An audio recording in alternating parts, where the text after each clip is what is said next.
Welcome to the Stellaris show. This is the Megacorp Civic tier list. At least Megacorp is what we'll be focusing on today mostly. I don't think we're going to go any further than that once it's done. But if we get done with it really quick and we've got a lot of time left, which I doubt, we will go ahead and focus on something else after that. Maybe start with tricks. We'll see. Actually, no, there's no way we'd have enough time to do traits and Megacorp in the same stream. I can already tell those are way too big. But anyway, welcome guys. I took a couple days off, as I told you that I would be taking some time off. I badly needed it, but now I'm back. So let's go ahead and do this. Now, so I'm gonna go ahead and show you here. So this is my tier list, all right? And, you know, we have S for, you know, top tier. That's basically the best under most or all conditions, or it's just so powerful that really its power cannot be denied. It is like beyond useful, like just amazing, okay? A is amazing too, but A is usually too niche or has a more limited use to the point to where you really, as much as you like it, you can't place it in top tier because it's not useful either not useful under all conditions, or it's just simply not the best. You know, it's not the best of the best. It's really good, but it's not like, you know, it's not like legendary. Like, you know, just why wouldn't you pick this kind of? So far, the S tier has pretty much mostly been overhaul civics, and you know, those civics that completely change your playstyle in a very positive way, and give you a really great experience. So those will almost automatically be S, but we're pretty much done with those now. Now that we covered Gestalt, so it's going to be interesting to see what in the Megacorp list makes it to the S tier, if any. You know, one of the biggest weaknesses of Megacorp and is that the more DLC you have, actually the harder it is to make Megacorp work. And you know what? I do have an announcement. It has been brought to my attention that the Stellaris devs are considering basically starting over and overhauling Stellaris completely. So I have my thoughts about that. I'm not going to go into them today. I honestly, the thing of it is, I don't really need to go into it because you guys already know what my thoughts are. I pretty much made it very clear and laid out what my thoughts about this stuff in my How to Save Stellaris video. So, you know, I put it all in the video. I told all. I gave you guys my opinion, and it still stands. You know, I think there is a lot of risk with just throwing out the baby with the bathwater, so to speak. You know, doing a complete overhaul. I really am kind of, over the years, have gotten skeptical about this strategy from developers because of the fact that it's great that you're throwing out the bad stuff, but what about the good features that you have? Well, you're throwing those out too, instead of just improving upon the good features and removing the bad features. You know, the problems, the issues that you're having. Instead, you're just you're trying to reinvent the wheel. And my problem with that is that when you do that, you invite new problems. So I fear that this is gonna basically, because there will be bugs, they will have to basically debug everything all over again if they do. So that's the first risk I see is to doing that, is that, okay, if you overhaul everything, there's no guarantee it's going to work right, or that it's going to do what you say or think that it's going to. Why not just work with what you have already and build upon that instead of throwing it all out. I think really would be the better move here, personally. Then again, I mean, maybe it's unworkable. Maybe they're just not. Maybe there's just no way of saving the current system the way it is, and starting fresh is the only way to go. But I kind of don't think it's like that. I think really, if they just worked on warfare, you know, you know, made changes to pops, you know, some of them pops were discussed also with what I heard. And but like as far as just like basically overhauling the entire game, I don't know. I just I have mixed feelings about it. I mean, obviously, I think anything is better than the Stellaris in its current state right now, as far as changes, but really, I just hate to see some of the things I really like about Stellaris go away. So, and I think with just about every feature, there's good and bad. It's just, like when it comes to warfare, for example, there's just so much bad, or the bad things really outshine the good things. And it's not just psychology here. It really does. Like, you know, war is boring. War should not be boring. I mean, war is work. It shouldn't be work. It should be fun as hell. It should be electrifying. It should make you, you know, make your blood boil, make you want more, you know, make you want to keep coming back. You know, you want that play time. Well, give them a reason to play. You know, don't give them reasons not to. And so, but anyway, I'm done with that. So that's my thoughts on their proposed changes. I think definitely pops do need to get overhauled for sure. I don't think they need to get thrown out completely, but it doesn't look like they're exactly doing that. But as far as like throwing out the tech tree is what I'm sensing that they want to do. And I might be wrong about this, but based on what I've heard, really seems like that's the direction they want to go in. They want to just basically throw out the old tech tree. I really don't think that's necessary. I really don't.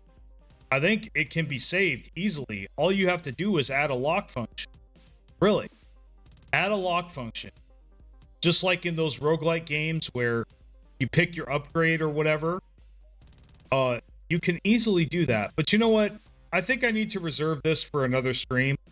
You know, I think I'll do a stream on my thoughts about you know, the proposed Stellaris changes and whatnot. And I'll go through that whole thing with you guys. But now's not the time to do it. Right now we're looking at tier list. So let's get into it.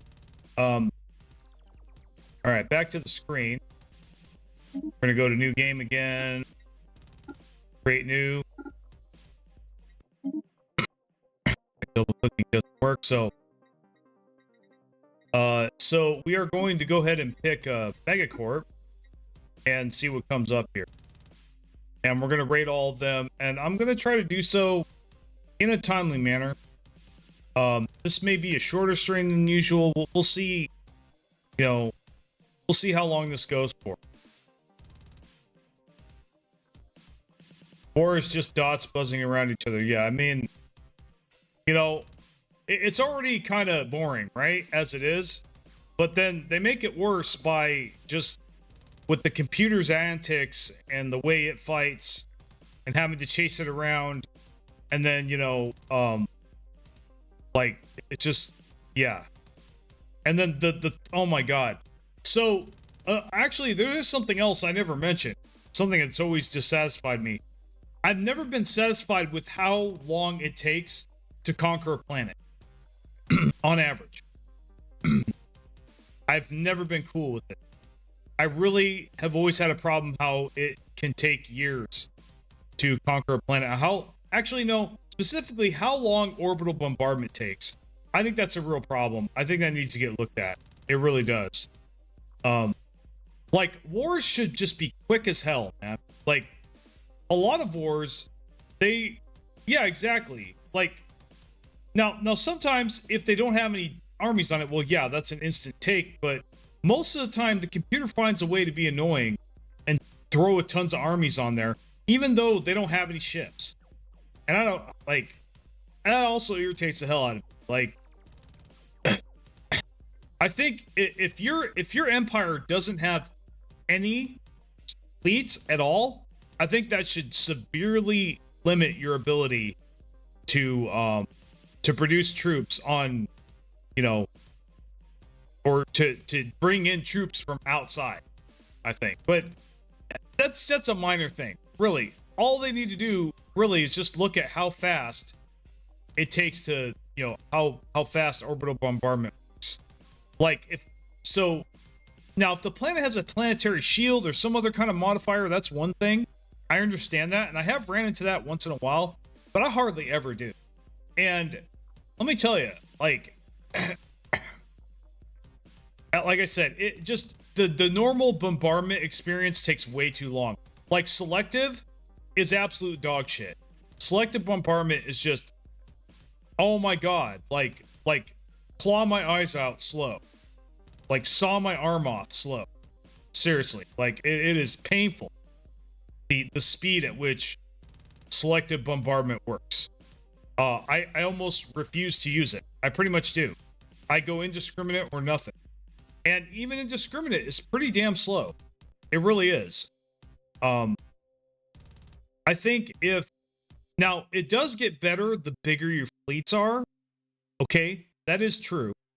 So towards, you know, late to end game, it sometimes isn't, sometimes is not.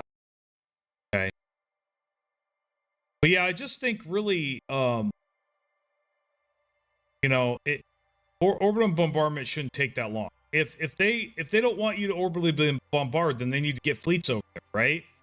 You know, so yeah, I mean, but it just seems like, just like you mentioned, Cadia, it seems like half the planets I run into, it's like the Siege of Terra.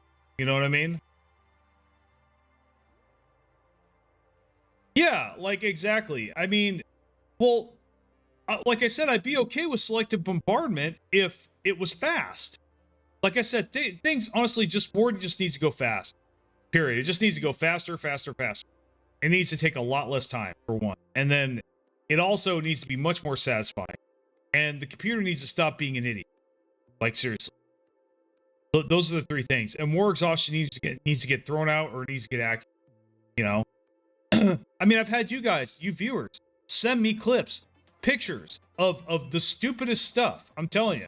Of like, you know, you basically send me a picture of the war exhaustion. It looks like they're winning by a small margin. And then you tell me what's going on. I'm like, how are they winning? How does it calculate that they have less war exhaustion?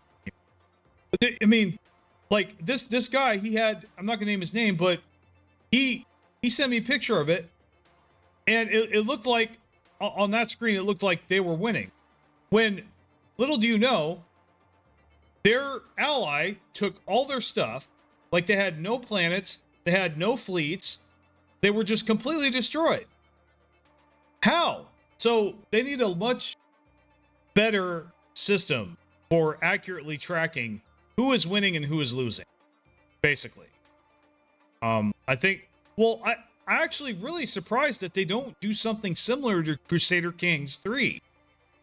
I actually kind of like that system, where, you know, you get them, you get them to a certain level, and then you can enforce your demands. You know, Stellaris doesn't really have anything like that. Yeah, exactly. That will work too. 100% war exhaustion, automatic surrender for the AI. That would make things smoother too. Yeah, exactly. And yeah, see, it just well, the problem that happens, exactly what you said there. I'll get the computer to 100% war exhaustion far before I do, right? I'll whoop their ass. And they'll just sit there. They won't surrender, they won't give me victory, nothing. And I'm sitting there for 20 more years trying to figure out, 20 more years, I'm not joking, trying to figure out what planet I didn't take over or what, you know? Well, the other thing too, the worst part about this is now, obviously, there's sometimes, like, if I'm playing a Fnatic Purifier, yeah, then build farms, dude. Build farms all over the map. Do you know what I mean by build farms all over the map? You RTS players know what I'm talking about. You know? Yeah, be spiteful. I mean, you have nothing to lose. You're going to die, right? You know, victory is your death. I get it. Put out all the stops. Do every little thing you can. I get it. Okay? But if we're just, if we're just normal empires, right? And I'm just going to take a couple of your systems, take the L, dude. Right? I mean, GG. Just hit GG and leave. You know, I wish the computers would do this. They need to hit GG and leave once they know that they've lost. You know, that they're not going to win. Once I've beaten their fleets, you know, I've broke their fleets. Yeah, Nexus spam, whatever. You know the drill, right? I mean, we've all had those versus RTS games. You know, we've all played RTS games, you know, whether it's Warcraft 3 or StarCraft or whatever. You know, most of us have played RTS games and been in a situation where, like, we're really mad at the person who just beat us. So we're out of spite, we're just gonna build shit all over the place. Just build random farms all over the fucking map or whatever, or Nexuses, just to, you know, just to waste as much of their time as possible. You know? You get what I'm saying? Like, and do every little thing that we can to stay alive, even though it's futile. You know? Just because we're mad. You know, I've been there, dude. I've done it. My friends do it. I mean, we've all done that at some point. We're only human, right? But, you know, especially when it comes to computer, I think the computer should just GG when it calculates that it can't win. You know? Now, sometimes it does do that, which is the weird thing. I've had computers where I thought it was going to be like this. Normally, you know, having to slog it out and, you know, kill them to their last planet, right? And take over every single little thing they have. But surprisingly, like, I take what I want, and then I'm about to break one of their fleets, and they surrender. Why can't every war be like that? You know what I mean? You see that you're beaten. I blacken your eye. Now, I'm not talking about total war empires. Obviously, if I'm driven a simulator and we're fighting, yeah, you've got to fight to the death, or I'm going to kill you, right? Or I've got to fight them to the death, or I'm going to kill, or they're going to kill me. You know, that they're going to eliminate me from the game, right? So unless it means getting eliminated, there really should be none of this shenanigans going on. You know what I mean? There really shouldn't. And any of this last stand bullshit, you know, that should be reserved for, like, you know, determined exterminator battles, Fnatic Pure, you know, when you're facing those kind of empires. Absolutely. Then it's appropriate and it makes sense to basically, because you are fighting to the death, right? You know, you're fighting to the last man. But other than that, like, there's really no reason for empires that can engage in diplomacy to do this. So that, anyway, sorry, I was gonna get started with this, but I had to respond to your comments, IO. Yeah, that exactly. They know when they're cooked, they send a surrender request. Yeah, exactly. That Stellaris, literally, it's like they go AFK and wait for you to get bored. Yeah, and they wonder why I haven't played in a while. I'm pretty sure I made the point in my How to Save Stellaris video that all that stuff I listed, and especially War, is why I have only 2,000 hours in this game, and instead of 10,000, like some other Stellaris YouTube. I would have so much more time in this game if I enjoyed War. I really would. But anyway, so we're on Megacorp. So we picked the corporate authority. Let's see what we have here. So we have Astrogenesis Technologies.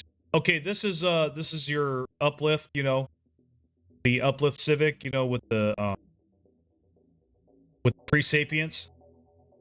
Yeah, the Genesis Arc Civic. So it's just the Megacorp version of that. So yeah, that's a B tier because uplift can be fun, I'm sure. Definitely offers a unique playstyle that you know, that I respect. I haven't really done it that much yet or anything, but it doesn't seem bad at all. So we'll see. I mean, I make my bread and butter off Stellaris, so of course I'm gonna have a lot of hours in it. But man, I'm telling you, I would have so many more hours in this game. I would like have 5 times more hours in this game. Like this would be all I would ever fucking play if it weren't for these issues. So I would always be in this game. You know, I'd be like some YouTubers. This is all they do, all day long. I mean, really, it would be that game for me, but because of these things that I put in that video, they hold me back from thoroughly enjoying this game to the point to where I'm like, yeah, I've had this game, dude, guys, I've had this game since 2017, and I only have 2000. I'm still playing, but to be honest, yeah, I'm one of those guys, I'm one of those YouTubers that doesn't really play Stellaris on my own that much, unless I'm streaming or whatever. I that's basically my only time with Stellaris, really. It's just when I'm streaming. So we'll just do what's the name? Gotta look. Astrogenesis Technologies.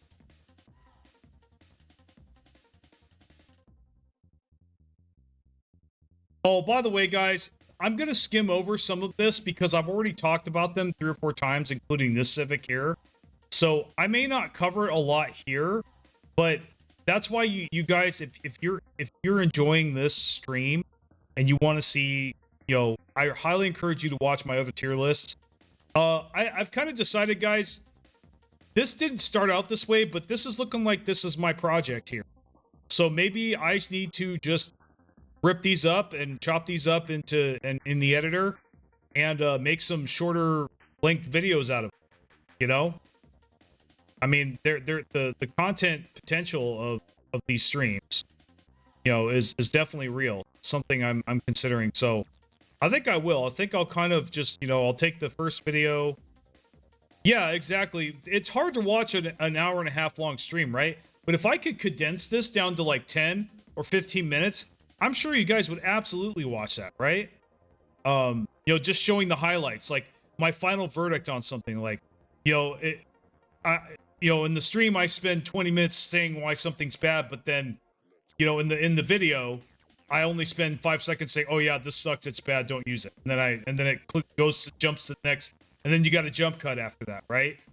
So that's what I'm thinking about doing, right? I'm thinking about just like, you know, showing what it is, my opinion, you know, my brief opinion, and then cutting out the rest and then going to the next thing. Because you know I talk a lot, right? When I'm freestyling. But when it comes to like my videos and my editing, you know, that's when I put my serious face on and I cut the bullshit, right? So I want to continue that tradition. I'd love to apply that to these and see how you guys like them. Plus it'd be a shame doing this and, you know, it only getting the amount of views that streams usually get, which is garbage. Like I said, I don't do the streams for the numbers, guys. Hopefully someday I will. That's kind of my goal with this. I hope someday this will turn into that, but can't count on it, right? That is kind of where luck comes. So augmentation bizarres. Now this is so it blocks out everything except cybernetic ascension. Let's see. So random trait basic cybernetic. Okay. So they start out with a cybernetic. So buildings, augmentation bizarre, world plant. Merchants increase planetary trade value and pop growth speed depending on the number of cybernetic species traits installed. Okay. This looks really complicated, guys. Like math shit. But definitely seems to be surrounded around trade. Okay, that much is certain. Research some cyberpops. So it's kind of like you know, if you want to do a cyborg trade empire, I guess. Well, that's kind of interesting. Yeah, I know. Ah, boo math, right? I mean, I don't know. I mean, you got to do a little bit of math playing this game. Like, I don't like to focus on it though. But what I think this means, guys, is basically now my question is: does it give you cybernetic right away? Does it open? Does it make it available faster? Or does it just require you to do it at some point before you can start reaping the benefits? Is my question. Because obviously, if you get cybernetic right away, this is high tier, you know, at least a B, just for that. Just to have a way to get cybernetic immediately is pretty much going to be B tier no matter what, at the very least. But if it's like somewhere in the middle, like where it makes it easier, that would also be B tier, I think, but it wouldn't be S or A, I think. It might. It just depends. But I'm reading this and I don't know for sure. I would really have to try this out. It's like one of those things where you're really gonna, I would have to test this to make sure that it doesn't suck. But on paper, it looks like you could really exploit this and do some things with it. So I think it's safe to say that this is probably a B tier Civic at the very least. Probably, especially if you're want to do more options with trade.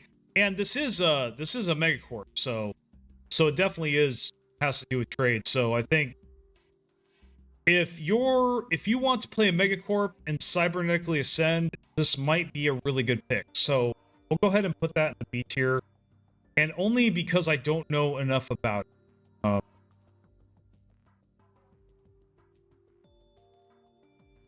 I only know what I can read there. So, but there is a strong possibility that I could test this out. And I'd be like, wow, this is fucking powerful. And like bump it up to A and S, right, later on. So just, yeah, and again, B is definitely not bad. B is like, that's like the standard solid pick. You really can't go wrong picking that most of the time. There are better picks, you know, optimization wise, but if you don't want to think, you can't go wrong with that. And also all the great third picks are here too. So third picks are still really important in the game, right? Because you got to pick something. So, you know, great third picks are great for B as well. Even though they don't stand alone by themselves, they're a great supporting set, right? So that's also what goes into B tier normally. All right, so let's go to brand loyalty. You know, straightforward, Unity, okay amount of edicts funds, branch office value as an empire effect. I mean, this isn't terrible. I just think there's probably better things there that you could pick, maybe. Maybe. So, we'll go ahead and be lazy and stick this in the B tier. Because it's kind of, well, hold on a second. Let me look. So, it's actually,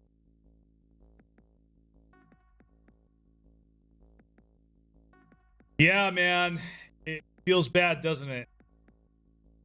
I wish I could comfort you there, man, but I mean, I actually do know what it's like. I mean, we've all been at the point where we didn't even realize we could reform our government, right? So, for the longest time, early in my Stellaris career, I didn't even know what the hell that notification wanted me to do where it says you have unspent civic points. I had no idea what to do or how to spend it. So, I hope I have a shorter video out there that explains it. I'm pretty sure I do. Or I'll come across it soon enough and put it out there. By the way, if you guys are enjoying my tutorial shorts, please let me know. It seems like you are. I consistently get views on them, you know, and it really seems like the same people are watching them, but also new people also. So if the numbers were really that bad, they wouldn't be consistently giving me the views they are. In fact, I think these shorts are keeping my channel alive right now, to be honest, because I haven't been putting out any videos for a while. That's no secret. I've been having a lot of problems lately. So, you know, but are you seeing a couple of them? And yes, I would say they're pretty good. Yeah. I mean, quality suffers a little bit, but the information, I think, doesn't matter. It's still just as good. Whether you can see the screen or not, you can still hear my words and get the tip that you need. There's so much gold in that video. It's just spread all over the place. And, you know, I'd really like to one day like condense it down and simplify it and organize it. And I think I am going to do that at some point. It's just for right now, at the very least, I can chop it up into tidbits that you guys can, you know, focus on. So, but yeah, no. So I'm really glad to hear that, man. Thank you. You know, that encourages me. So I mean, looking at the numbers, it really seemed like, yeah, you guys are digging it. You guys are cool with what I've been putting out short-wise. And so actually, that leads me to one other thing I want to talk about, but I only want to talk about, do my best. So I am aware of the fact that TikTok may be gone. I don't know who this affects. It doesn't affect me, though it probably will soon, if not right now. I haven't looked at the algorithm yet, but I would be very surprised if, you know, if there wasn't a big influx. There's gonna be a big influx of new people on the short scene, and that's going to get consequences, good and bad. It got banned. Got banned for a couple hours, and it's already back. Okay, well, I'll check that out. But yeah, I mean, I guess they came to some kind of agreement, huh? Well, anyway, yeah. So whatever's going on, I know there's silly stuff going on with TikTok. I'm aware of. You know, I'm not going to share my opinion on it, because I don't think that's appropriate, right? I mean, it's because it's kind of hard to talk about why TikTok is getting banned without getting political. But like I said, yes, I am aware that TikTok is, you know, is on the rocks right now for whatever, you know. Either way, it's having issues, and you know, there's a strong possibility that there might be a sudden flood of shorts and traffic that I will need to compete with, most likely, or I may not. I mean, because a lot of that traffic isn't going to be about Stellaris, right? So I think I'll be good. I think I'll be okay. We'll have to see. You know, I mean, then again, I might get a lot more traffic because of it. We'll have to see what happens. Like I said, as far as what it means for my channel, I don't know. I have my guesses, but really they're not even educated guesses. But I mean, so yeah, so just, you know, leave comments if you got any important information about that, or know anything like you just told me. I'm gonna keep monitoring the situation, but like I said, at this point, I really don't think it's going to affect me a lot. Really, I don't think it'll affect me any more than their changes to shorts recently did. So, but yeah, back to the tier list. So we're gonna go. So brand loyalty. We'll just make that B tier. It's a good third pick. And it really and it does help for sure with the Megacorp stuff. So let me see here. Next one. Corporate hedonism. Yeah, this is a stinker. I'm gonna put this in. I'll put this in the F tier. It's a whole decadent lifestyle thing. If you know of a really good use for this, I'm all ears. But until then,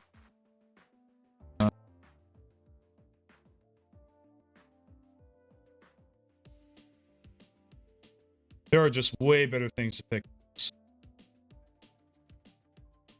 And happiness is kind of a negligible modifier most of the time. I don't hear of many builds that are focused on the happiness mechanic. They're usually focused on something adjacent or something more important. See, like faction resource or whatever. So criminal heritage, that is straight S tier, dude. I mean, why wouldn't I put this in S tier? It's fun as fuck, man. When criminal heritage works, it's fun as hell, dude.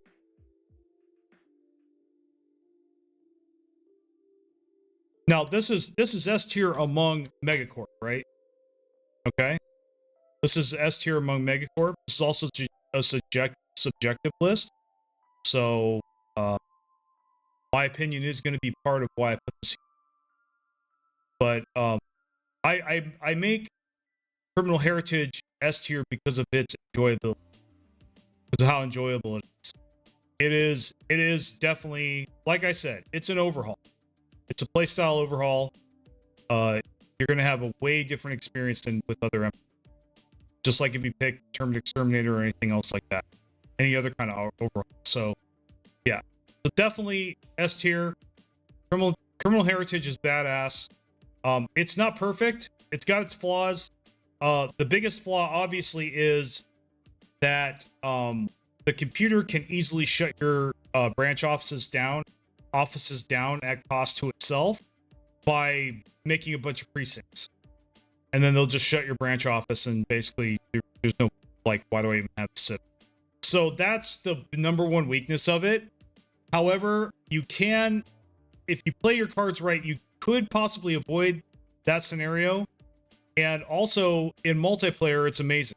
So, because, you know, normal people aren't going to be dumb and place precincts all over their planet. At best, they're going to deal with the crime lords, right? So, you know, that kind of thing. Though I have had limited success with that option, I keep hearing people ranting and raving about it. I don't agree with them, but you know what? Like I said, we can agree to disagree. I'm still going to respect the fact that people think it's legit. And if they do, there's got to be a reason for it, right? So, but yeah, criminal heritage is a bang. And it's really the only thing like it that exists. So, and it's the only real alternative that you have to either have this, Megacorp, or just vanilla trade. So that's basically what your options are. So absolutely essential. Definitely has a lot of value. Let's see, franchising. Oh, not to mention the RP value is off the hook, just like any other overhaul. Basically, with criminal heritage, you are basically playing the Orion Syndicate from Star Trek Deep Space Nine. And, you could also be playing the Hutts from, you know, the Hutt crime family from Star Wars. You know, there's that as well. All kinds of different tropes, sci-fi tropes that fit into criminal heritage. So it's really cool. If you ever wanted to actually be Jabba the Hutt, you know, without the size or whatever, or maybe you want the size, it's cool. If you want to look like that, but actually just, you know, do what he did, which is basically run a criminal organization, intergalactic criminal organization, and any kind of, you know, if you want to role play as any kind of trope like that, you know, the Orion Syndicate, the Hutts, you know, that kind of thing. This is your way to do that, basically. So, franchising. So this is similar to feudal, the feudal civic, that basically with divided patronage and whatnot. So I think, what was my problem with this?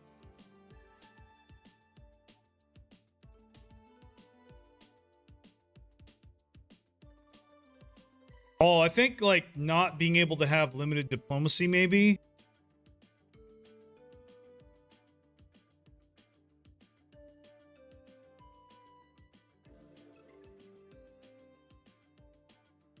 All right, but you know what? I'll give this a C tier because it's kind of not necessary. It's actually not as powerful as it sounds. Let's see. But I've already if you want to know why I'm not really into this Civic, just go ahead and look at my previous tier list videos or streams.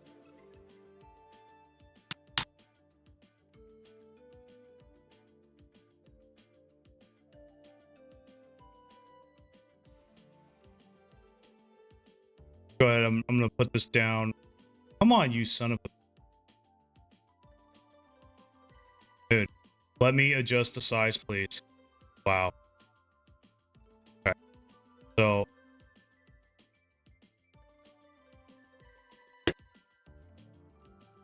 You're not doing what I want it to do. Alright, so... We are at... free traders. So this is, honestly, this is a good first pick. First or second pick, really. I mean, trade value, enough said. Branch value, enough said. You should be opening branches as a Megacorp. If not, why are you playing Megacorp? You know what I mean? Really. Why are you playing Megacorp? If you can't open branch offices, you might as well re-roll. You know, restart the map. Because, yeah. I've been with this over you guys. I've been over this with you guys, right? So, you know. So basically, yeah, this is a good, just straightforward. You can't really go wrong picking this. So I give this an A. Goes in the A tier. The bonuses are really good. Now you could argue that, oh, those bonuses are pretty basic. That should be a third Civic. True, but it's still really good, even if it's a third Civic. So I argue that it could be first or second. So, and then commercial back efficiency is good too. So knowledge mentorship, this is the Vault of Knowledge. Really good if you like messing with leaders and you want to play Megacorp. So that's also solid B tier for sure.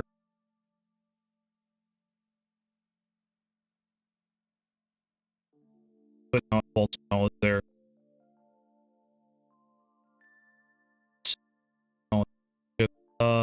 Mastercraft Inc. So these are Mastercrafters. I'm pretty sure I put this in the C tier. Though it is a Megacorp and it messes with trade value, so... Now, the weird thing about this I don't understand, okay? So Artificers produce 7 consumer goods, but if I'm getting the trade tradition and consumer benefits, where I'm getting consumer goods from my trade value, how does that work? It seems like it create an infinite loop or something, you know? So I get consumer goods and trade value. The trade value gets turned into consumer goods to get more consumer goods to turn into more trade value. I don't know. But anyway, why would you even have artificers in the first place if you had that tradition? Because the whole point, the reason that consumer benefits is fucking amazing, is so you don't need to produce consumer goods at all. So why would I pick this? So yeah, I'm sure there's probably some gimmicks with this, but I'm gonna put this in C. Absolutely.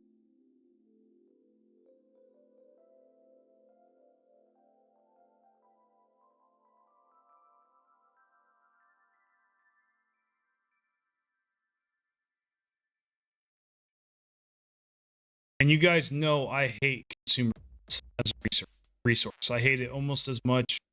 Like, honestly, food's pretty straightforward, but consumer goods irritate the hell. They always have. So I play a lot of machine and hive because I don't have to worry about that shit. Consumer goods. Okay. Okay, so it's Mastercraft Inc. I wanna spell these correctly.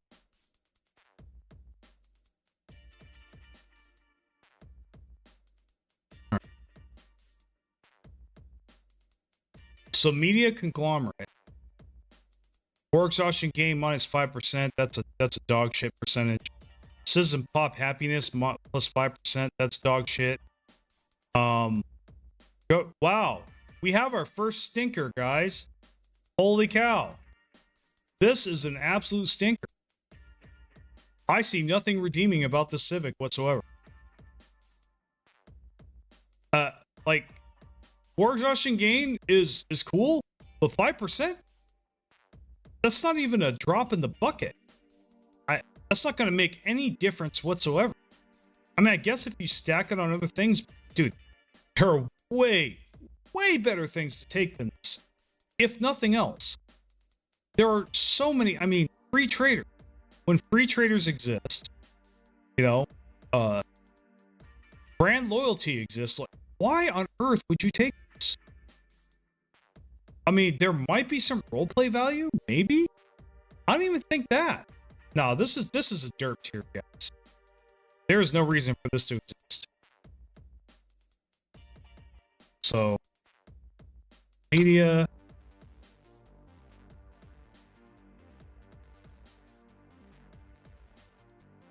Yeah, media conglomerate.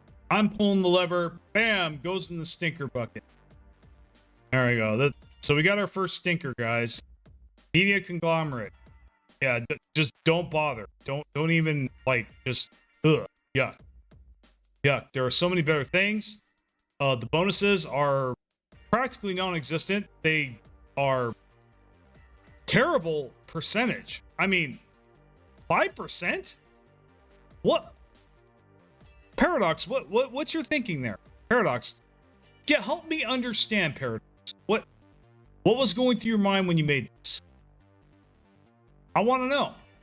Now, if you think that what I'm saying here is terrible and you think I'm completely wrong, please give me a comment. Tell me, is there a good use for this? I don't think there is. I mean, unless there's something I'm missing. No. It really is what it says it is, which is nothing. This is a bunch of nothing. 5%. I mean, it really just seems like I'm missing something, but I'm seeing what I'm seeing. You guys are seeing it too. There's nothing else here. I'm even reading the RP text. Nah. There's nothing. There's no other catches here. It's just straight badness. It's just straight bad. Okay. Moving on. Permanent employment. Okay. Consuming goods into food. Excuse me. Sorry about the bump. Food, minerals, or minerals into organic pop assembly. I gave some thoughts earlier, but yeah, I think I do need to. Probably my next stream, I'll address 4.0, and we'll go over the their post, and I'll react to it. That's what I'll do next. In fact, I'll do that next stream as long as I can get this done in a timely manner, which I might be able to, but it is kind of going slow. So organic pop assembly speed.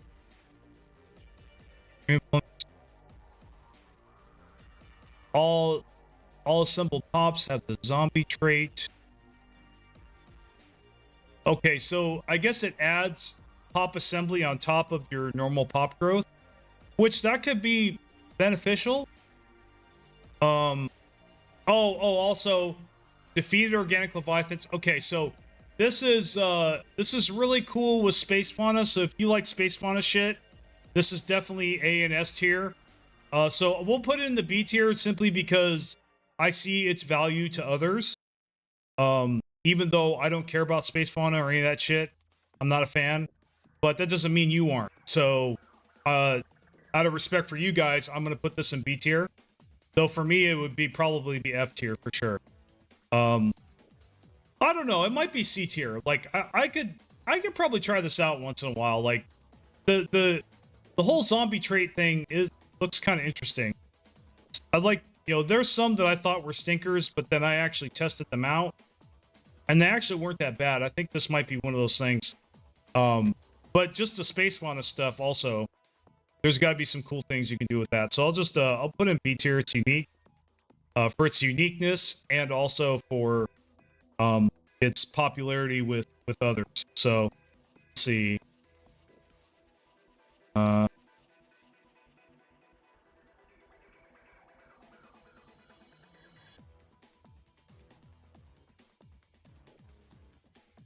There is one other weakness with the permanent deployment Civic, though, and that is there are a lot of things that it disqualifies you from doing if you have it, like the necrophage origin and stuff that you would actually want to use it. It doesn't let you. It's like, no, you're not allowed to have any fun, right? You can have it, but you're not allowed to have any fun with it. Well, okay, why am I picking it? Paradox says you're not allowed to have any fun with this.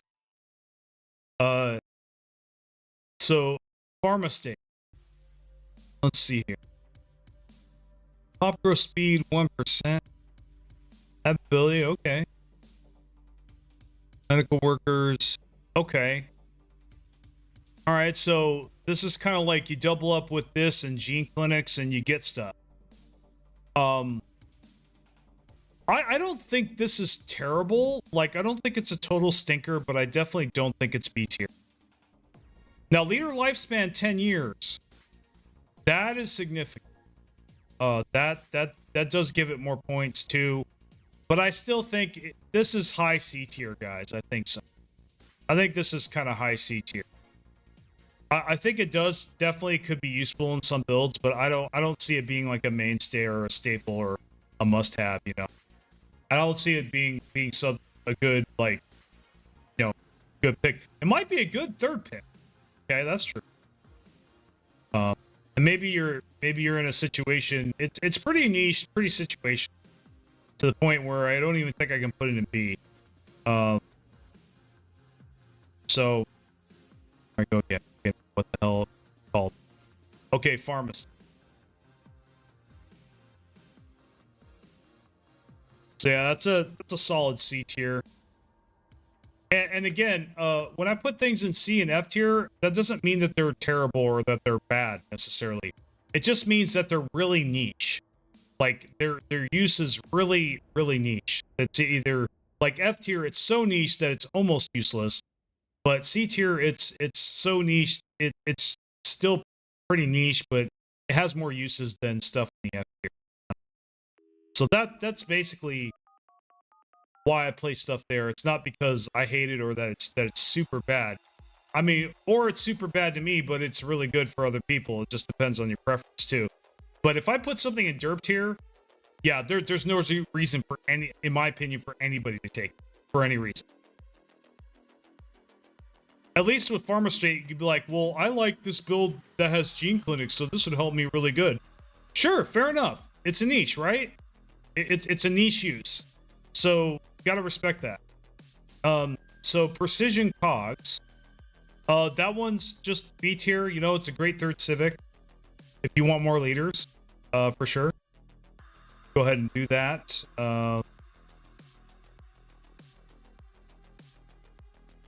Dude. Not liking the AD. Forget it as soon as I tab out. Okay. So precision cogs. And we're gonna go to private prospectors.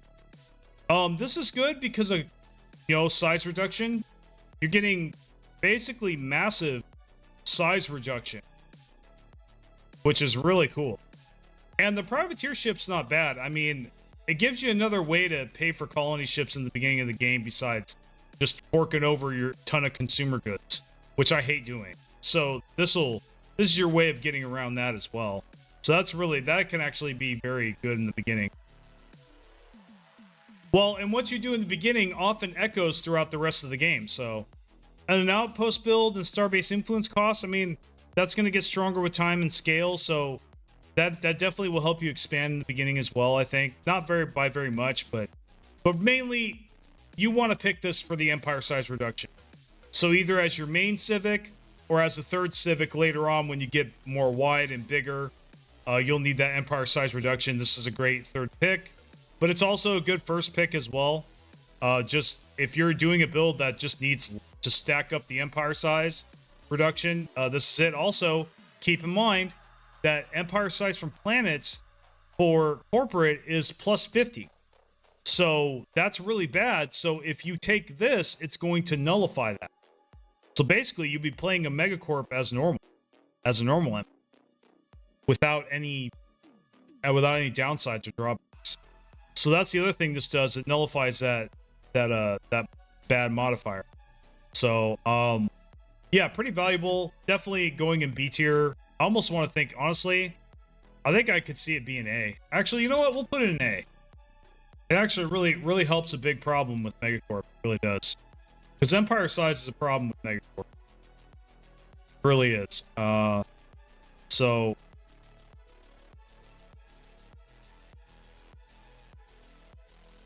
I think it's a private tiers.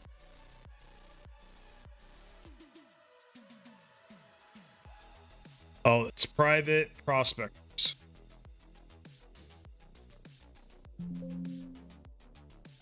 What the fuck? Sorry, my computer's blinking out.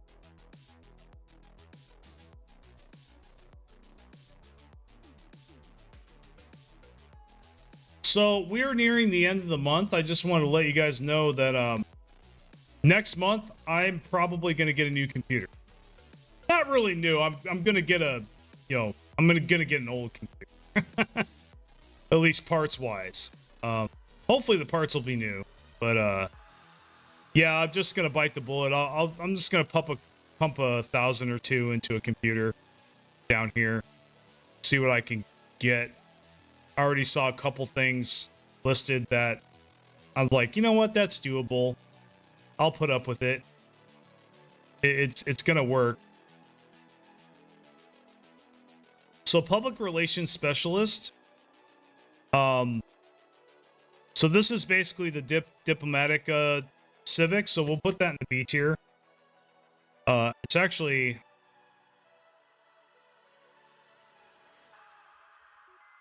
I don't know. There's some parts that are weak and some parts that are strong. It's kind of in the middle. So yeah, we'll put it in B tier. So public relations specialist, B tier.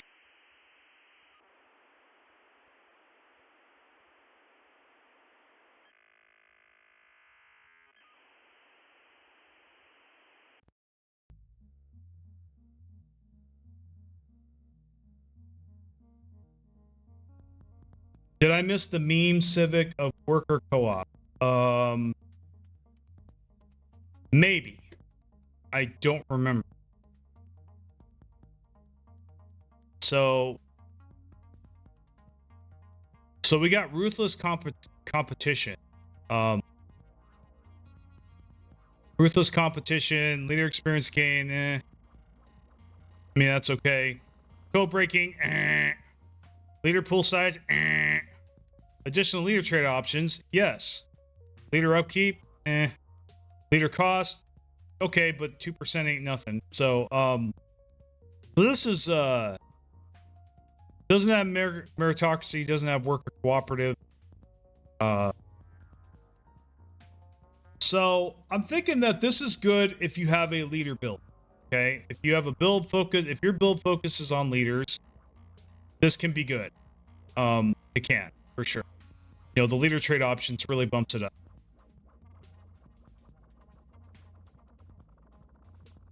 Yeah, see, so maybe you pick this with vault or maybe as a third option after the vault, right? So you get the vault, maybe you get something else like maybe precision cogs here, right? And then you or you pick ruthless competition as your second and then do precision cog. So if you were just banking hard on leaders, yeah, this is definitely something you should pick. I think because of that, I am going to put it in B, but it's low B. It's almost a C, really.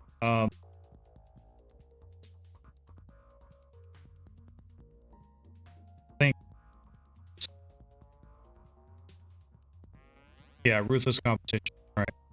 So trading posts. Starbase capacity +4, decent. Collection range +1, okay if you care about that. Trade protection, okay if you care about that. So, like, if you really want to min-max your trade from your starbases, this is, I guess, kind of a must-pick. Though, and you want to do trade hubs and go that route, it's just, the thing of it is, it's not really that powerful. Most of your trade value is going to come from like branch offices, commercial packs, other kinds of stuff.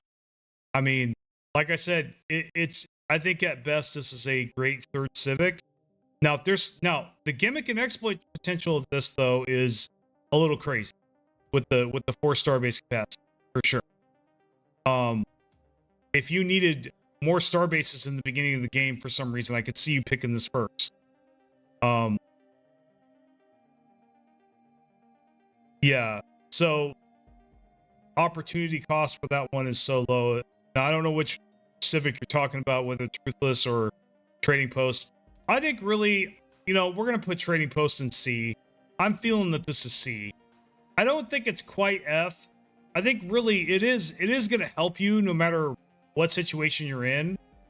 Yeah, I think it is going to help you no matter what situation you're in, but really there's just better stuff. There really is. There's just better stuff, and there's definitely some niche situations where I could see this being useful, especially if you combine it with Grasp the Void. You know, if you did this with Grasp the Void, and if defense didn't suck, this would be even better, right? Because then you could get 4 star bases with Grasp the Void, get Unyielding, do all that crazy stuff, and then get all the bonuses.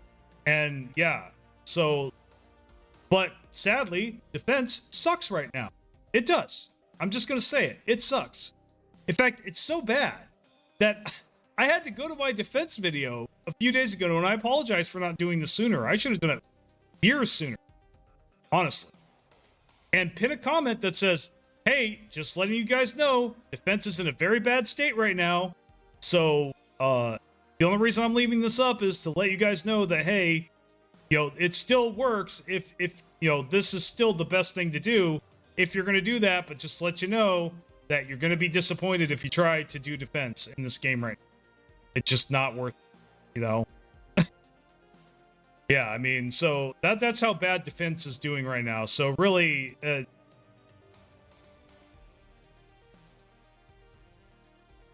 yeah, exactly. It's stupid. Like, okay, I get that you don't. Well, the reason defense being the way it is such a shame is because there are so many cool playstyles out there, build possibilities that would and could exist if it didn't suck. Like Inward Perfection, for example. That would be perfect.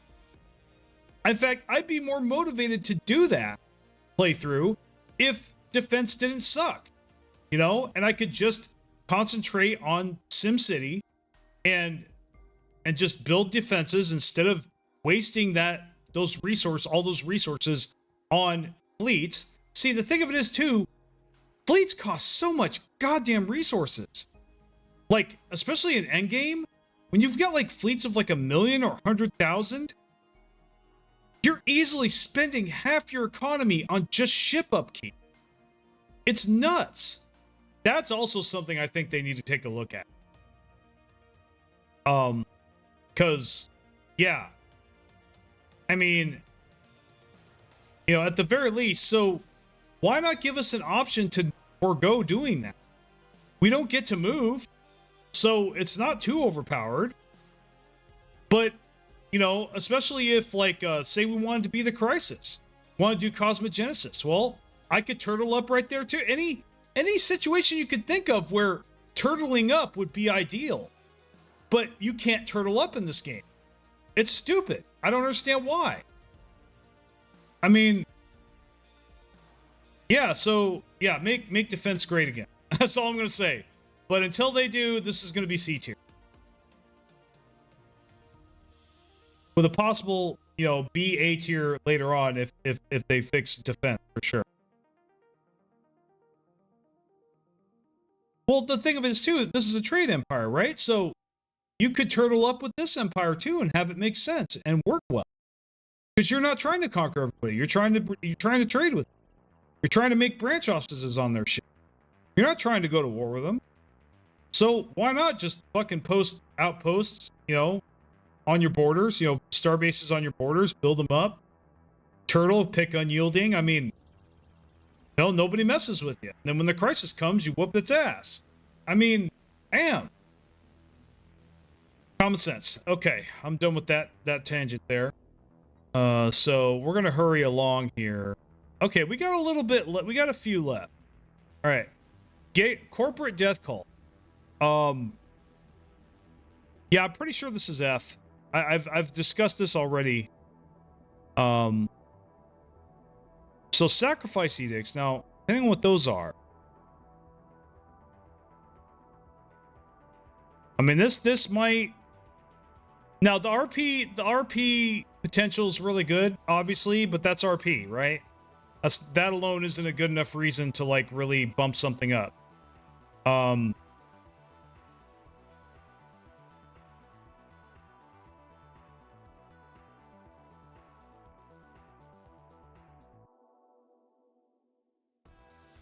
Guardianship, what's that? Huh.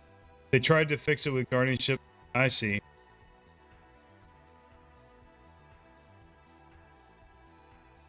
So, I think this is, you know what? I'm going to be generous and put this in the C tier because it looks like it might have some, there might be some, you know, fancy gimmicks and exploits involved with this, possibly, that you could do. But other than that, it's pretty light too. It's a long shot. So I'll just put it, and I don't understand it enough.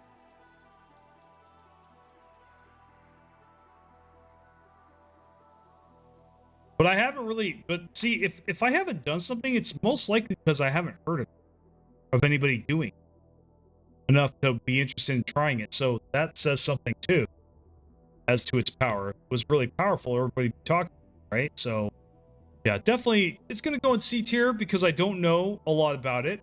I've never tried it, and it doesn't look that appealing, but it doesn't look so bad that, and it also looks like you might be able to do some shenanigans with it. So, see, Gigacorp. So this is going to be C tier also, just like any of the other Ascension civics. I've explained many times why it's not that powerful.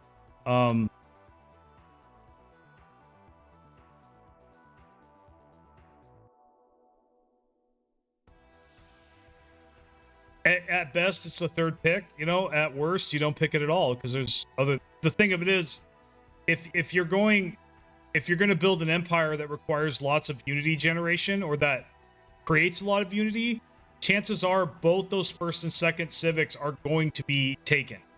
You're not going to have any room to put this down. That's the thing. So that's kind of why it's kind of a stinker at times. But it's still better. I mean, if you pick this as a third and you found a way to make it work, it can definitely be very powerful for sure. You know, and then tradition cost from empire size. I mean, that at least temporarily has value. Obviously, when you learn all the traditions, that becomes irrelevant. That's the other part of this too. So. But own planets get +1 Ascension tier at the game start. Like I said, it's one of those things that, like, it looks really powerful, but in practice, it's not really that great. So, all right, Gospel of the Masses. Spiritualist pops give additional trade value. Okay, more trade value. Temporal prosperity. So, you know, priests give you stuff. Trade value for prosperity creatures. Okay, get those. Spiritualist ethics attraction, don't give a shit about that. I'm gonna, yeah, this is a simple case of there are way better stuff to pick. So I think this is gonna be, I want to be nice and say C, but really, nah, this is F. There's no reason to take anything over or take this over anything. Not really. Even third picks. Gospel of the Masses.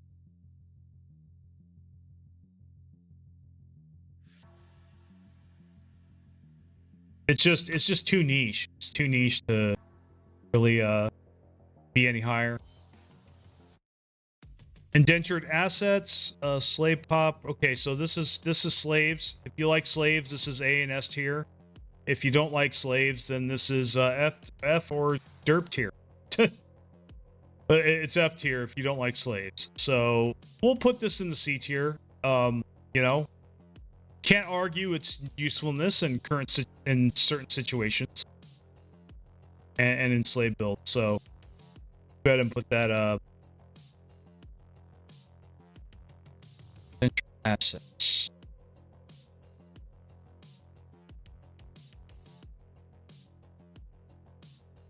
Yeah, C tier is basically this is S tier for a particular build, most likely. This is probably S tier for a particular build, not any other. So, letters of marque, or however marquee, whoever you call it. So trade protection, I don't really care about that, but that sounds pretty crazy for trade as far as trade protection goes. Never seen a bonus that big. Start with a material liberator trait, has the pirate raid, cast its ability on all other empires. Wait, you get to be a pirate? Ooh. Now that is some serious roleplay right there. Ship upkeep, that's okay. That's actually pretty decent. Even though it's 5%. Most of the ship upkeep bonuses don't get higher than that anyway, so Mercenary Enclave, don't care about that. Ship fire rate 1%. So, okay.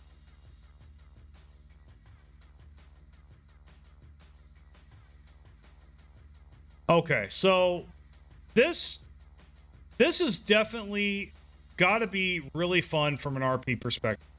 Like, if you just want to be a pirate, you don't have a lot of options other than this. I haven't really, like, well, okay, so barbaric despoilers, okay, but that's like slaves. Like, say you're just pirates and you don't want slaves. Really, this is kind of your only option. You know, yeah, I guess this is the pirate civic. So for that, because of how unique it is, it's at least going in the C tier for how special and unique it is. But as far as power, nah, I can't give it any points for power, not at all. It's actually really weak. But like I said, the RP potential saves it.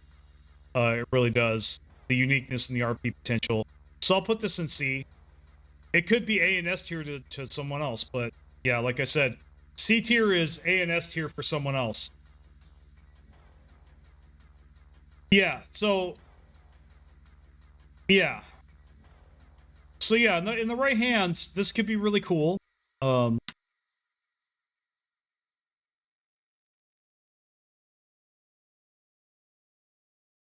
don't even know if it's spelling right.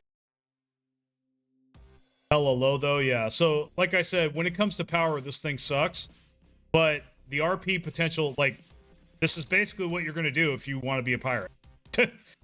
I mean, you could go criminal syndicate and then grab this, you know, just for the lulz, you know, for the shenanigans. I mean, you could also probably pick up the raiding bombardment stance and kind of do that. So yeah, there's definitely some build potential there, some playstyle altering potential. Absolutely. So it can't really go in the F tier because of that. But yeah, as far as power though, honestly, power it's almost derp tier, honestly. All right, so naval contractors, naval capacity plus 15%. That's decent, but not really worth a civic point. Mercenary enclave capacity, unless you like mercenaries, and I don't, not really that powerful.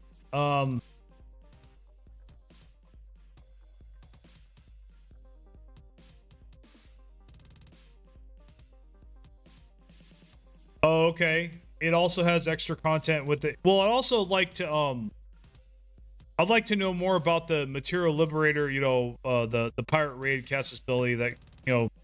So I might actually try that sometime just for giggles, maybe. So naval contractors, yeah, this is just gonna be C tier. I mean, it's not bad. It's just there are better picks, even at the third civic pick level. So naval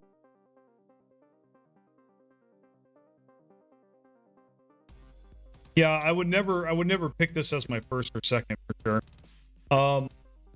And it's probably not going to even be my third pick, to be honest. So private military companies, see, starting army experience, don't care. Army damage, okay, 20%. Army upkeep, 20%, okay. So this is the army civic. So if you have something going on with ground troops, like you got a build centered around having really strong ground armies. I could see this definitely being top tier, but other than that, it's a total stinker and probably be an F tier, but we'll put it in C tier since it does have its place. It is powerful in its niche. So that's kind of the other thing.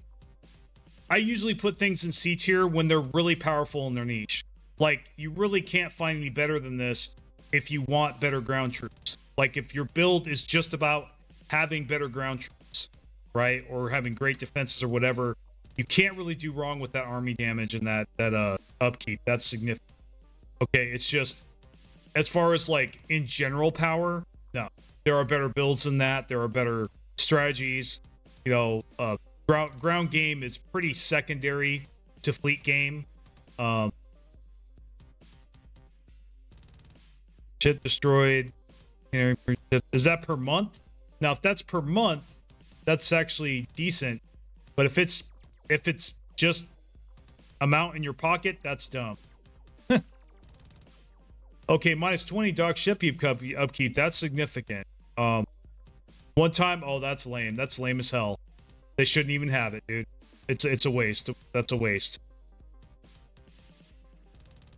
It'd be one thing if they increase the gain, but if it just gives you that one-time flat amount, nah, that's not enough. It needs to be like 100 or something. Upkeep and 1 cloaking at level 3, so not the best. Okay. So. Okay. So private military companies. All right, I was gonna put that in the C tier.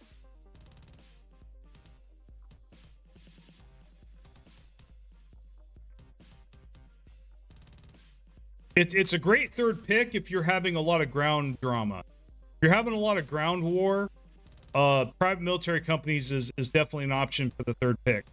You know, later on, if you basically you're fighting a really stubborn empire, that could tip the scales for sure on your ground battles. If that's what's stopping you in the war that you're in, might be worth it to reform your government and pick that as a third. You know what I mean? So. So there, like I said, it does have its niche situational use. Plus, you get stability from soldiers. The only other thing like that I know of is citizen service, which, yeah, I've always wanted to do that. Now, does not have the warrior culture civic. That does lower at some points in my eyes. That makes it almost F tier in my eyes, because why the hell would I pick this in a build without warrior culture? That makes no sense to me. So workers of the world, let's go ahead and do it. Automation, open access, shared wealth. With the springs of cooperation flow most abundant. Those who need will receive. Workers of the galaxy, unite.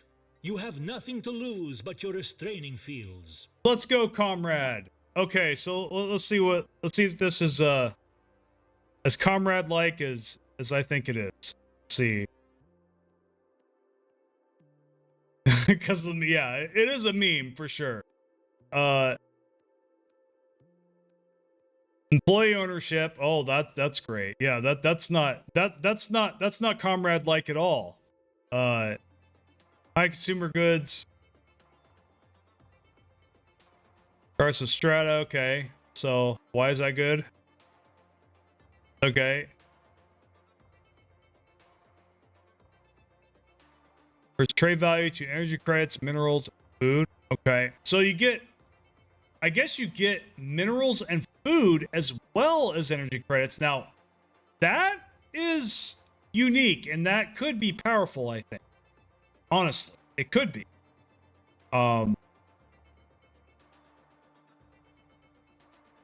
Yeah. With steward jobs, stewards, consumer goods, unity, trade value, amenities. Okay. Election term blank, minus 15%.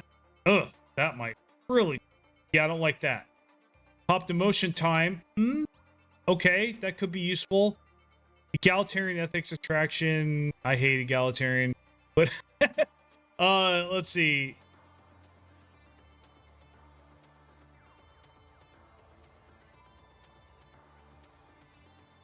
It gives 0.1. That's still significant for the trade value. So, look, from an RP perspective, this is at least a C, okay? RP wise. I mean, it's the comrade civic. So now, I mean, when it comes to, you know, when it comes to things like this, basically, I'll just say that I'd love to do a PvP battle with you sometime, and I'll just leave it at that. As to what I think about that meme. You know, but anyway, yeah, and I can be an actual Megacorp.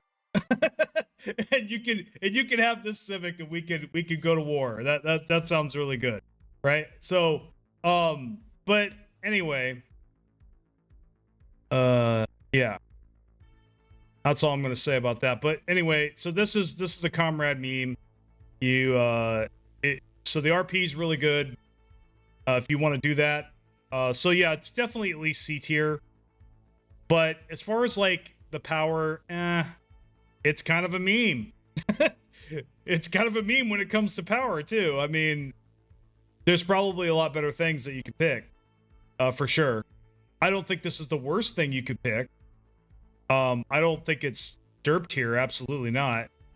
And I do see that there is definitely some shenanigans you might be able to do with the whole minerals and food thing. Well, not food maybe, but minerals. Getting minerals from your trade value, you might be able to do some shenanigans with that. You know, shenanigans meaning exploits, gimmicks, that kind of thing. So we're gonna put that worker co-op. Yeah. Okay.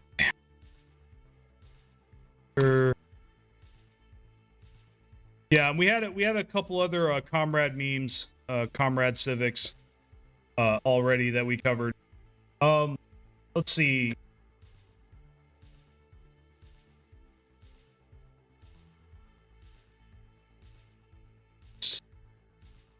Okay, I think that's it, guys. I mean, this is as far as I know, this is it.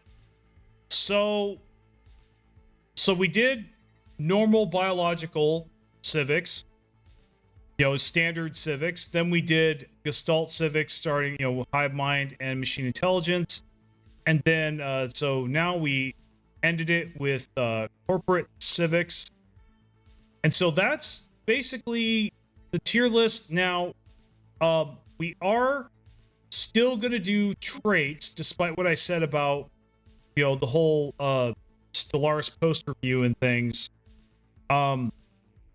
We are gonna do traits, but I am gonna need to respond to that post first. So the next stream will be my response to Stellaris 4.0 or whatever that, you know, I'll react. Will be me reacting to that, basically. So if you want to see that, you know, show up tomorrow, whatever, or watch after the fact, you know. But that's what I plan at the moment for the next stream to be, is me responding to that post there, that community post. And then after that, we're going to do a tier list for traits. Now it's going to be a little tricky, but I think we could probably get it done in one stream, I think. So we did origins, we did government ethics, we did, you know, and I'll tell you what, guys, I think I will stop with traits, but I'm considering doing other stuff too. other tier lists for other things. You know, there's all kinds of other things in Stellaris too that are important. I mean, we could go over ascension perks. That's actually what I wanted to do. I wanted to do ascension perks after trades. Thanks for reminding me. So I definitely will do ascension perks. Ascension perks. We'll do traditions. Okay, which ones are the most useful? Which aren't so useful? Which ones are kind of stinkers? I don't really know if there's a tradition that'll make it to the derp tier though. I really don't. I think all the traditions have their uses and have their niches, but I think definitely some nearly get to the derp tier. Though that is very subjective. Again, all these lists are all in good fun. They're all in good fun. They really are. They are subjective. Because for one, I don't have all the DLC, right? So there could be stuff that I put down, and you know what? I'll go ahead and show my list. I'll go ahead and show this. Okay. So there could be things on this list, guys, that go really well with something from a DLC I don't even have, right? I'm aware of that. Okay, I'm aware that could be a thing, right? So because of that, I have to say that this is subjective. This is not, I'm the guru, I am the Stellaris master, and my word is law. I'm not taking that position. I never do. I merely give suggestions and my perspective, and it's up to you guys whether you want to do that or not, or think you got it better. That's fine. You know, I don't think there's anything wrong with sharing my perspective. You know, as long as it's in a respectful, civil manner, right? So, as long as it's all in good fun. Let's see. So to cap things off, we have S tier. Our S tier is criminal heritage. So, kind of, yeah. Unfortunately, Megacorp, I think, really could be expanded on, just like Hive Mind could. Here, there just simply is not enough. Like, if I were to change Megacorp in any way, it would just be like more, and well, the other thing they need to do, I don't know how they're going to do this. It's going to be difficult to pull off, but if they do something about, like, if they were to fix it, basically they gotta allow Gestalts and Megacorps to get into commercial packs with each other. You know, unless they've got, you know, unless they can't do diplomacy like Devouring Swarm. But if they're not Devouring Swarm, if they're not a Determined Exterminator, they should be, or a Driven Assimilator or whatever, Fanatic Purifier, they should be able to trade with other empires and just, you should be able to build branch offices on. They really just need to make that change, as unrealistic as it may be. Because, like, you know, I think they really just need to let that happen. Even with other Megacorps, you should be able to put your shit on other Megacorps. As unrealistic as it is. I think it needs to happen. You know, for the longest time, they didn't, you know, they said hive minds couldn't be void dwellers, and they thought they was going to be really overpowered, but they finally made the change, and it didn't really seem that bad.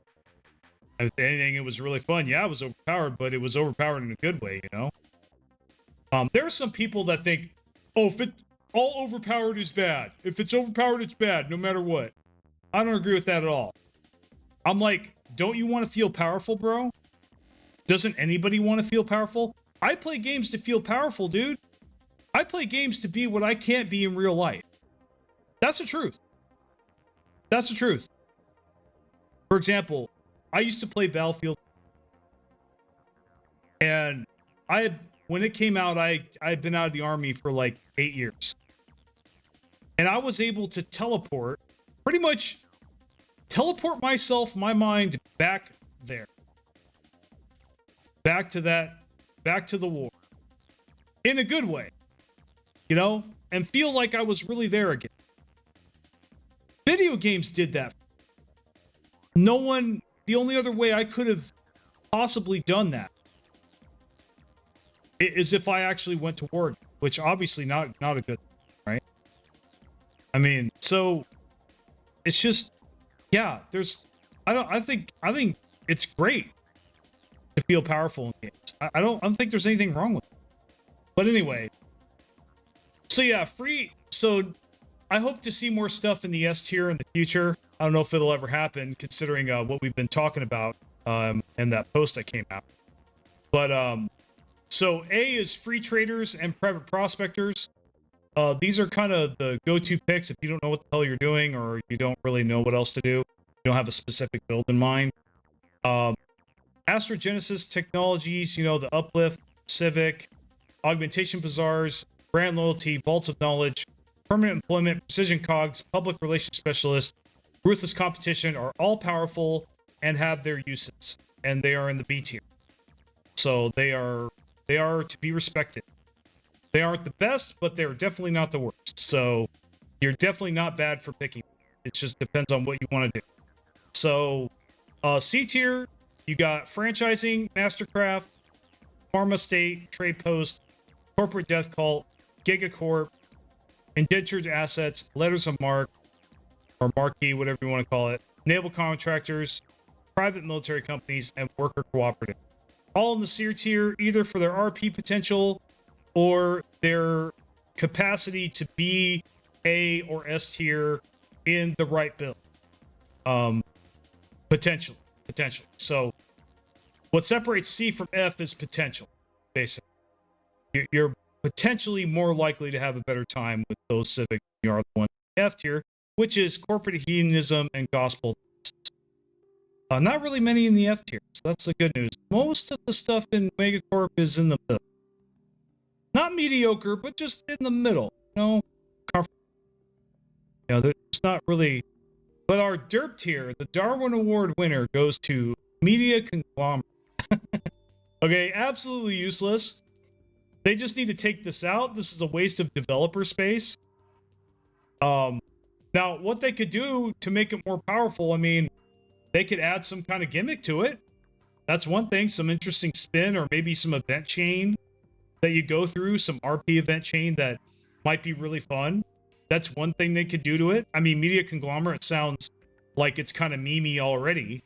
You know, like basically you're being... I don't know if any of you guys played StarCraft 2, but the media in StarCraft 2 was pretty meme-worthy, was pretty funny. Donnie Vermillion, yes. Donnie Vermillion. Vermillion problem. I love their parody of the corporate news media. Of corporate news media. I love their parody of it. It's amazing.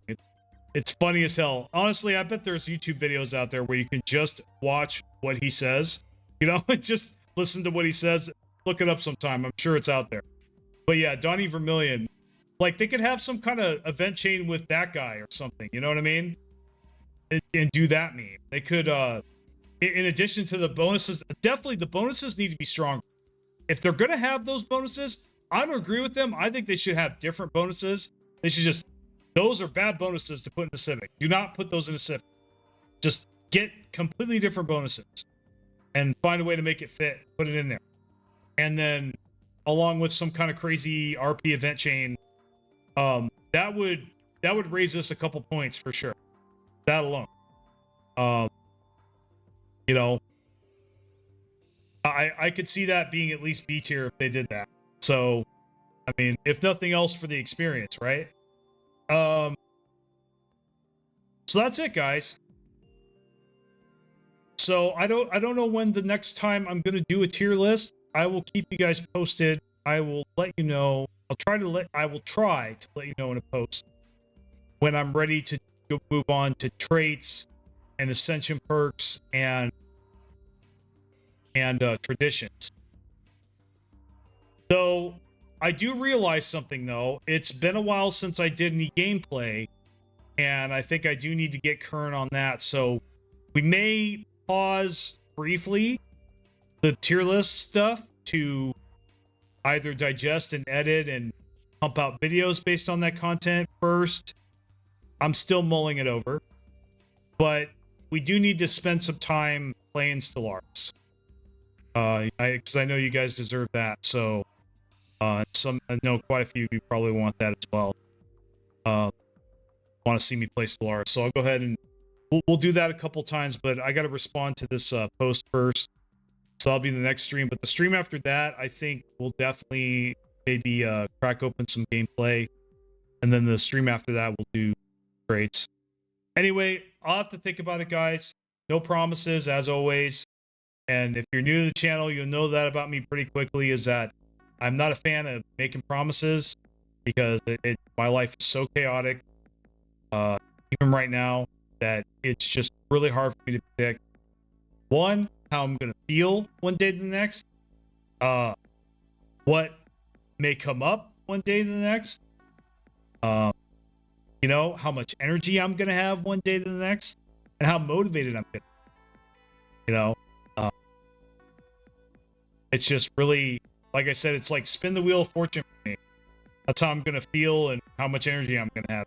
So with that going on, yeah, life is tough. But you know what? Anyway, with that, I'll see you guys next time. Thanks a lot for coming out. Appreciate the views. If you like my stuff, you know what to do. Not going to sit there and give a spiel about it right now until the stream gets bigger. And you guys take care. Thanks for the new faces I saw today too, by the way. Joss, welcome. You're still there. You know, Cinetic, it was good seeing you again. And Reginald, yeah. So thanks for stopping by, guys. Appreciate it. Take care.